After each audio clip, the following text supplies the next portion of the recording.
ఇటీవల జరిగిన మావోయిస్టుల ఎన్కౌంటర్స్ బూటకమని ఆరోపించారు సిపిఎం నేత రాఘవులు. యుద్ధం మావోయిస్టులపై కాదు గిరిజనులపై చేస్తున్నారు అన్నారు. గిరిజనులను అడవి నుండి పంపించాలని చూస్తున్నారు అన్నారు.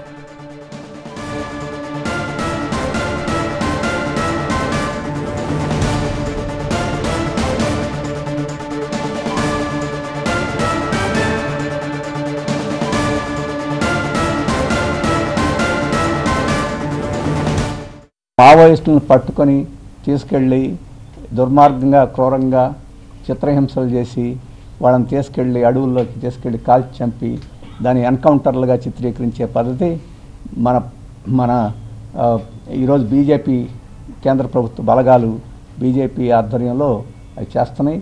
అందుకని ఎన్కౌంటర్కి బూటకపు ఎన్కౌంటర్కి తేడాలు కనిపెట్టలేనంత వ్యవహారం ఏం కాదు.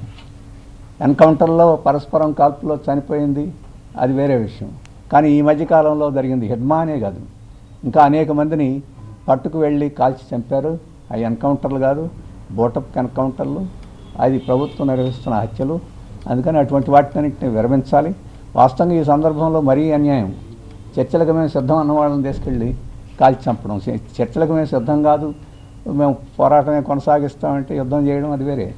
కానీ చర్చలకు సిద్ధం అన్న వాళ్ళని తీసుకెళ్ళి మీరు చర్చలకు సిద్ధమైనా మిమ్మల్ని చంపుతామనే పద్ధతిలో కేంద్ర ప్రభుత్వం వ్యవహరిస్తుంది. అది చాలా దుర్మార్గమైంది.